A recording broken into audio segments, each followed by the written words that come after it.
Magandang araw mga kalinggit. For today's vlog ay hindi muna nga ho pala tayo magluluto ngayon.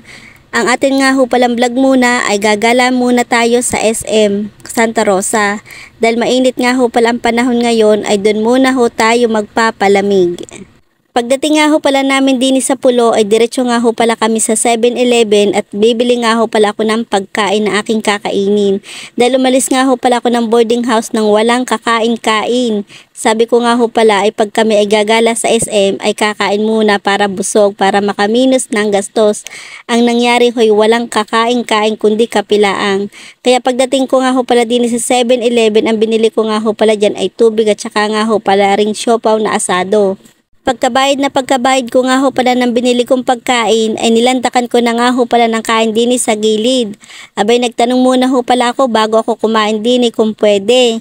Dahil hindi na nga ho pala kami lumabas ng 7-Eleven at sobrang init na nga ho pala sa labas. Abay mag-12 na nga ho pala yan ng hapon, kaya naman ho gutom na ho ako. Pagkatapos ko nga ho palang kumain diyan ay sumakay na nga ho pala kami ng jeep papuntang Santa Rosa. SM Santa Rosa nga ho pala. Pagbaba nga ho pala namin ng jeep dito sa tapat ng SM ay agad nga ho pala kaming tumawid ng pedestrian. Pagpasok nga ho pala namin ng SM ay agad nga ho pala namin hinanap yung aming mga kasama at kami nga lang ho palang dalawa ang iniintay. At inip na nga ho pala sila sa pag-iintay sa amin. Doon nga ho pala sila nag-iintay sa may ice skating. Ay bahala na kayo kung tama yung sinabi kong ice skating. Nang nandito na nga ho pala kami ay agad na nga ho pala namin nakita yung aming mga kasama. Talagang inip na nga ho pala sila.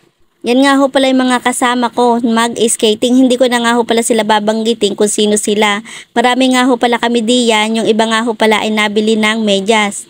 Dahil wala nga ho pala akong medyas ay napabili pa nga ho ng medyas din sa bench. Pinasama ko lang ho din sa katrabaho ko at kasama ho yung kanyang mga anak. Pagkabili ko nga ho pala ng medyas at sinuot ko na nga ho pala agad, abay excited hong mag-skating. Bago nga ho pala kami pumasok diyan ay nagbayad nga ho pala kami ng entrance na 200. Meron din nga ho pala silang nirerenta na 15 minutes ay 50 pesos nga ho pala ang bayad.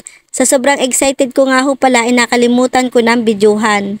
Pagkatapos ko nga ho pala magmedyas dyan ay nagsuot na nga ho pala kami ng sapatos na pang ice skating. Nagtry din nga ho pala kung tumayo dyan kung kaya kong manimbang. Abay pagkakahirap naman ho talaga lalo na kung pointed yung sapatos. Tapos first time ko pa nga ho palang nagsuot ng garine. Okay na nga ho pala yung aming sapatos na pang ice skating, nakalak na, tapos naka-helmet na nga ho pala kami diyan at ready na nga ho pala kami tumapak din sa ice. Nung unang tapak ko nga ho pala diyan ay talagang madudulas ka nga ho pala. Sobrang dulas nga ho pala nung suot naming pang ice skating, ay grabe. First time ko nga ho pala talaga mag-try nito, parang gusto ko na hong bumalik. Lahat naman ho kami din ay hindi marunong mag-ice skating. Ginawa ko nga lang ho talaga ito para sa pagbablog ko. Para maka-experience din ho ako ng pag-ice skating sa totoong buhay ko. Ngayon lang ho talaga ako nakapagsuot ng ganito. Okay naman ho, masaya. At ingat nga lang ho talaga kapag ikaw ay nadulas. Talagang masakit ho kapag ikaw ay madudulas. Tapos hindi ka ho agad makakabangon kasi nga yung suot yung sapatos ay pag tinapak mo ay talagang dudulas ka't dudulas pa rin ho. Kaya nga ho yung ginawa ko diyan ay tama sa gilid lang at namamaybay. At nag-iingat nga din ho pala ako diyan at baka nga ho pala ako'y madulas. Nung maramdaman ko na nga ho palang madulas na ho yung yelo diyan ay bumalik na nga ho pala ako at mahirap na. At pag nadulas ho ako baka hindi na ho ako makabangon diyan. Nang pagbalik ko nga ho pala diyan, maya-maya ay umalis na nga rin ho pala kami diyan. Naramdaman na nga ho pala namin din yung pagod, init, gutom. Kala nga ho namin diyan ay kapag ice skating ay malamig ay hindi ho pala. Pinagpawisan nga ho pala kami diyan ng todong-todo. Kaya naman ho, sa sobrang gutom ho namin ay dini ho kami kumain sa Mang Inasal at dini ho may only rice para ho sulit yung aming pagod. Pagkatapos nga ho pala namin umorder diyan ay waiting nga ho pala kami dini sa labas. Mula sa labas ay kitang-kita nga ho pala namin kung paano sila mag-ihaw ng chicken. Maya-maya naman ho ay pinapasok na rin kami sa loob at meron na daw hong bakanting lamesa para sa amin 14. Pagkapasok naman ho namin din sa loob ay talagang mga pagod na nga ho pala yung mga kasama namin at gutom na. Maya-maya naman ho ay dumating na rin yung order namin na chicken. PM1 at saka ho halo-halo yung in-order namin. Tara mga kalinggit, kain ho tayo din dahil gutom na nga ho pala ako at hindi naman ho ako kumain bago umalis ng boarding house. Kaya naman ho dito ko susulitin yung aking pagkabusog. Alam nyo na ho kapag ang katabi nyo ay naka-only rice, ay diskarte nyo na ho kung paano kayo mabubusog.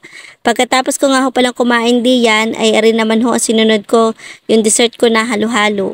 Pagkatapos nga ho pala namin kumain diyan at yung mga kasama ko ay nakailang only rice, kaya naman ho paglabas namin ng Mang Inasal ay kailangan muna ho namin maggala-gala para ho yung aming kinain ay bumababa. At dito nga ho pala kami napapunta sa game park at dito rin nga ho pala kami nagkahiwa-hiwalay. Kanya-kanya na hong puntahan kung saan-saan. Makalipas nga ho palang ilang oras ay kami nga ho pala iuuwi na at alas 6 na ho ng gabi. Ay kailangan na ho naming umuwi at may pasok na ho bukas.